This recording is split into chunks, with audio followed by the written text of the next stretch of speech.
घर से भागकर शादी करने वाली बेटियों के लिए। ट्रेन के एसी कंपार्टमेंट में मेरे सामने की सीट पर बैठी लड़की ने मुझसे पूछा, हेलो, क्या आपके पास इस मोबाइल की सिम निकालने की पिन है? उसने अपने बैग से एक फ़ोन निकाला। वह नया सिम कार्ड उसमें डालना चाहती थी, लेकिन सिम स्लॉट खोलने के लिए पिन की ज़रूरत पड़ती है, जो उसके पास नहीं थी। मैंने हाँ में गर्दन हिलाई और अपने क्रॉस बैग से पिन निकालकर लड़की को दे दी। लड़की ने थैंक्स कहते हुए पिन ले ली और सिम डालकर पिन मुझे वापस कर दी। थोड़ी देर बाद वो फिर से इधर उधर ताकने लगी।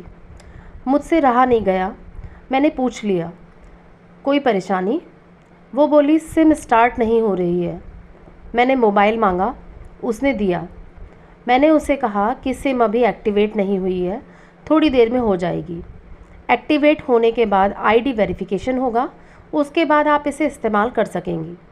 लड़की ने पूछा, आईडी वेरिफिकेशन क्यों? मैंने कहा, आजकल सिम वेरिफिकेशन के बाद ही एक्टिवेट होती है। जिस नाम से ये सिम उठाई गई है उसका ब्यौरा पूछा जाएगा, बता देना। लड़की बुदबुदाई, ओह। मैंने दिलासा देते हुए कहा, इसमें परेशानी की कोई बात नहीं। वो अपने एक हाथ से दूसरा हाथ दबाती रही, मानो किसी परेशानी में हो। फिर मैंने विनम्रता से कहा, आपको कहीं कॉल करना हो तो मेरा मोबाइल इस्तेमाल कर लीजिए। लड़की ने कहा, जी फ़िलहाल नहीं, थैंक्स। लेकिन ये सिम किस नाम से ख़रीदी गई है मुझे नहीं पता। मैंने कहा, एक बार एक्टिवेट होने दीजिए, जिसने आपको सिम दी है उसी के नाम की होगी। उसने कहा, ओके, कोशिश करते हैं। मैंने पूछा, आपका स्टेशन कहाँ है? लड़की ने कहा, दिल्ली। और आप? लड़की ने मुझसे पूछा। मैंने कहा, दिल्ली ही जा रहा हूँ, एक दिन का काम है। आप दिल्ली में रहती हैं या? लड़की बोली, नहीं नहीं, दिल्ली में मेरा कोई काम नहीं, ना ही मेरा घर है वहाँ। तो मैंने उत्सुकतावश पूछा। वो बोली, दरअसल ये दूसरी ट्रेन है जिसमें आज मैं हूँ और दिल्ली से तीसरी गाड़ी पकड़नी है, फिर हमेशा के लिए आज़ाद। आज़ाद? लेकिन किस तरह की कैद से? मुझे फिर जिज्ञासा हुई, किस कैद में थी ये कमसिन अल्हड़ सी लड़की? लड़की बोली, उसी कैद में थी जिसमें हर लड़की होती है, जहाँ घर वाले कहें शादी कर लो, जब जैसा कहें वैसा करो। मैं घर से भाग चुकी हूँ। मुझे ताज्जुब हुआ, मगर अपने ताज्जुब को छुपाते हुए मैंने हंसते हुए पूछा, अकेली भाग रही हैं आप? आपके साथ कोई नज़र नहीं आ रहा। वो बोली, अकेली नहीं, साथ में है कोई। कौन? मेरे प्रश्न ख़त्म नहीं हो रहे थे। दिल्ली से एक और ट्रेन पकड़ूंगी, फिर अगले स्टेशन पर वो जनाब मिलेंगे और उसके बाद हम किसी को नहीं मिलेंगे। ओह, तो ये प्यार का मामला है? उसने कहा, जी। मैंने उसे बताया कि मैंने भी लव मैरिज की है। ये बात सुनकर वो बहुत खुश हुई। बोली, वाह, कैसे, कब? लव मैरिज की बात सुनकर वो मुझसे बात करने में रुचि लेने लगी। मैंने कहा, कब, कैसे, कहाँ, वो बाद में बताऊंगा, पहले आप बताओ, आपके घर में कौन कौन है? उसने होशियारी बरतते हुए कहा, वो मैं आपको क्यों बताऊं? मेरे घर में कोई भी हो सकता है, मेरे पापा, माँ, भाई, बहन, या हो सकता है भाई ना हो, सिर्फ बहनें हो, या ये भी हो सकता है कि बहनें ना हो और दो चार गुस्सा करने वाले बड़े भाई हों। मतलब मैं आपका नाम भी नहीं पूछ सकता? मैंने काउंटर मारा। बोली, कुछ भी नाम हो सकता है मेरा, टीना, मीना, रीना, कुछ भी। बहुत बातूनी लड़की थी वो। थोड़ी इधर उधर की बातें करने के बाद उसने मुझे टॉफ़ी दी, जैसे छोटे बच्चे देते हैं क्लास में। बोली, आज मेरा बर्थडे है। मैंने उसकी हथेली से टॉफ़ी उठाते बधाई दी और पूछा, कितने साल की हुई हो? वो बोली, 18। मतलब भागकर शादी करने की कानूनी उम्र हो गई आपकी। वो हंसी। कुछ ही देर में काफ़ी फ्रैंक हो चुके थे हम दोनों, जैसे बहुत पहले से जानते हो एक दूसरे को। मैंने उसे बताया कि मेरी उम्र 35 साल है, यानी 17 साल बड़ा हूँ। उसने चुटकी लेते हुए कहा, लग तो नहीं रहे हो। मैं मुस्कुरा दिया। मैंने उससे पूछा, तुम घर से भाग कर आई हो, तुम्हारे चेहरे पर चिंता के ज़रा भी निशान नहीं है। इतनी बेफिक्री मैंने पहली बार देखी। खुद की तारीफ़ सुनकर वो खुश हुई। बोली, मुझे उन जनाब ने, मेरे लवर ने, पहले से ही समझा दिया था कि जब घर से निकलो तो बिल्कुल बिंदास रहना। घर वालों के बारे में बिल्कुल मत सोचना, बिल्कुल अपना मूड ख़राब मत करना, सिर्फ मेरे और हम दोनों के बारे में सोचना। और मैं वही कर रही हूँ। मैंने फिर चुटकी ली। कहा, उसने तुम्हें मुझ जैसे अनजान मुसाफिरों से दूर रहने की सलाह नहीं दी? उसने हंसकर जवाब दिया, नहीं, शायद वो भूल गया होगा ये बताना। मैंने उसके प्रेमी की तारीफ़ करते हुए कहा, वैसे तुम्हारा बॉयफ्रेंड काफ़ी टैलेंटेड है। उसने किस तरह से तुम्हें अकेले घर से रवाना किया, नई सिम और मोबाइल दिया, 3 ट्रेन बदलवाईं ताकि कोई ट्रैक ना कर सके। Very talented person. लड़की ने हामी भरी। बोली, बहुत टैलेंटेड है वो, उसके जैसा कोई नहीं। मैंने उसे बताया कि मेरी शादी को 10 साल हुए हैं, एक बेटी 8 साल की और एक बेटा 1 साल का है। ये देखो उनकी तस्वीरें। मेरे फ़ोन पर बच्चों की तस्वीर देखकर उसके मुंह से निकल गया, सो क्यूट। मैंने उसे बताया कि ये जब पैदा हुई तब मैं कुवैत में था, एक पेट्रो कंपनी में बहुत अच्छी जॉब थी मेरी, बहुत अच्छी सैलरी थी। फिर कुछ महीनों बाद मैंने वो जॉब छोड़ दी और अपने ही कस्बे में काम करने लगा। लड़की ने पूछा, जॉब क्यों छोड़ी?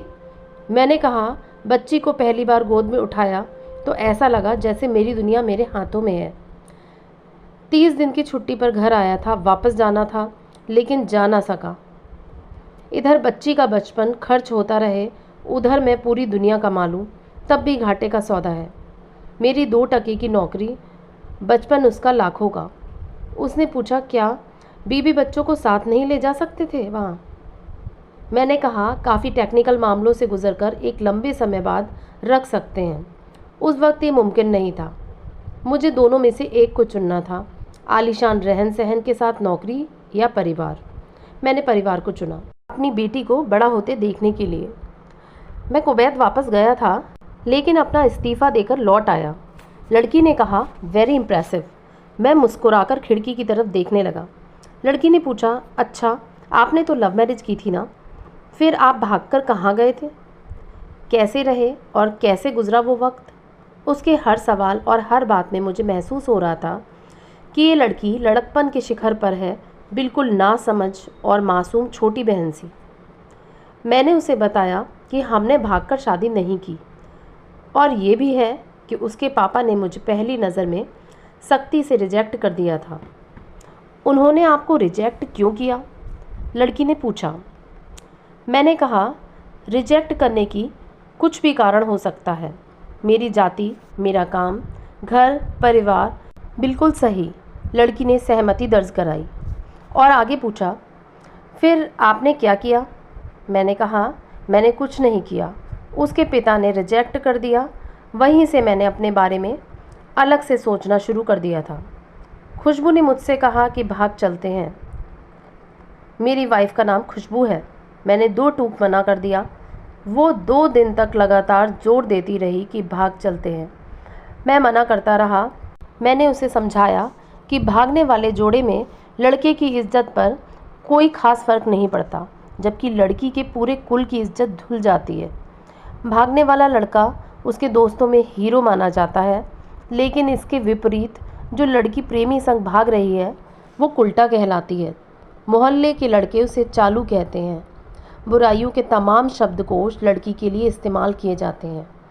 भागने वाली लड़की आगे चलकर 60 साल की वृद्धा भी हो जाएगी, तब भी जवानी में किए उस कांड का कलंक उसके माथे से नहीं मिटता। मैं मानता हूँ कि लड़का लड़की को तौलने का ये दोहरा मापदंड गलत है, लेकिन हमारे समाज में तो यही है। ये नज़रिया गलत है, मगर सामाजिक नज़रिया यही है। वो अपने नीचे का होठ दांतों तले पीसने लगी। उसने पानी की बोतल का ढक्कन खोलकर एक घूंट पिया। मैंने कहा, अगर मैं उस दिन उसे भगा ले जाता तो उसकी माँ तो शायद कई दिनों तक पानी भी न पीती। इसलिए मेरी हिम्मत न हुई कि ऐसा काम करूं। मैं जिससे प्रेम करूं उसके माँ बाप मेरे माँ बाप के समान ही हैं, चाहे शादी ना हो तो ना हो।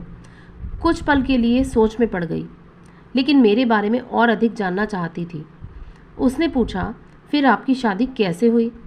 मैंने बताया कि खुशबू की सगाई कहीं और कर दी गई थी। धीरे धीरे सब कुछ नॉर्मल होने लगा था। खुशबू और उसके मंगेतर की बातें भी होने लगी थी फ़ोन पर, लेकिन जैसे ही उसकी शादी नज़दीक आने लगी, उन लोगों की डिमांड बढ़ने लगी। डिमांड मतलब? लड़की ने पूछा। डिमांड का एक ही मतलब होता है, दहेज की डिमांड। परिवार में सबको सोने से बने तोहफे दो, दूल्हे को लग्जरी कार चाहिए, सास और नंद को नेकलेस दो, वगैरह वगैरह। बोले हमारे यहाँ तो रीत है। लड़का भी इस रीत की अदायगी का पक्षधर था।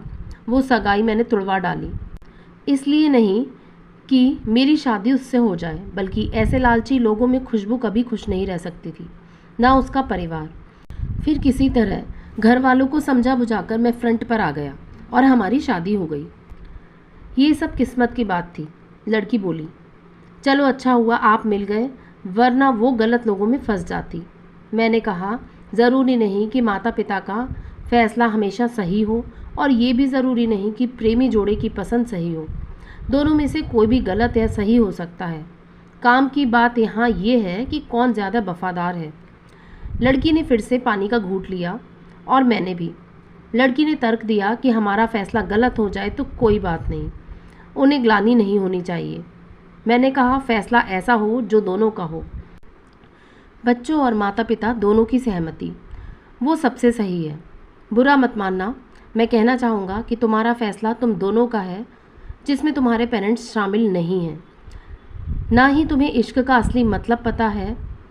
अभी उसने पूछा क्या है इश्क का सही अर्थ।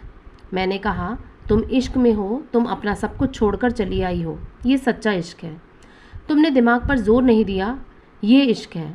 फ़ायदा नुकसान नहीं सोचा, ये इश्क। तुम्हारा दिमाग दुनियादारी के फितूर से बिल्कुल खाली था। उस खाली जगह में इश्क का फितूर भर दिया गया। जिन जनाब ने इश्क को भरा, क्या वो इश्क में नहीं है? यानी तुम जिसके साथ जा रही हो वो इश्क में नहीं, बल्कि होशियारी हीरोगिरी में है।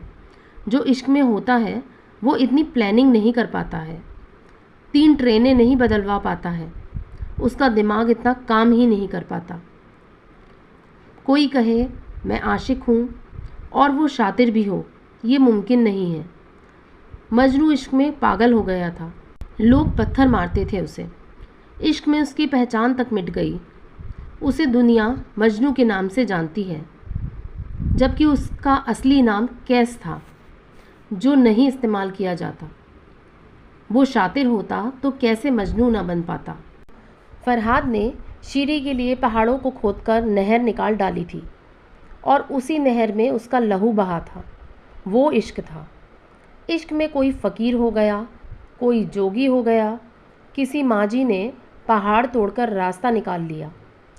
किसी ने अतिरिक्त दिमाग नहीं लगाया, चालाकी नहीं की। लालच, हवस और हासिल करने का नाम इश्क नहीं है। इश्क समर्पण करने को कहते हैं, जिसमें इंसान सबसे पहले खुद को समर्पण करता है, जैसे तुमने किया। लेकिन तुम्हारा समर्पण हासिल करने के लिए था, यानी तुम्हारे इश्क में लालच की मिलावट हो गई। लड़की अचानक खो सी गई। उसकी खिलखिलाहट और खिलंदड़ापन एकदम से खामोशी में बदल गया। मुझे लगा मैं कुछ ज़्यादा बोल गया, फिर भी मैंने जारी रखा। मैंने कहा प्यार तुम्हारे पापा तुमसे करते हैं, कुछ दिनों बाद उनका वजन आधा हो जाएगा। तुम्हारी माँ कई दिनों तक खाना नहीं खाएगी, ना पानी पिएगी, जबकि आपको अपने आशिक को आजमा कर देख लेना था। ना तो उसकी सेहत पर फ़र्क पड़ता, ना दिमाग पर। वो अक्लमंद है, अपने लिए अच्छा सोच लेता।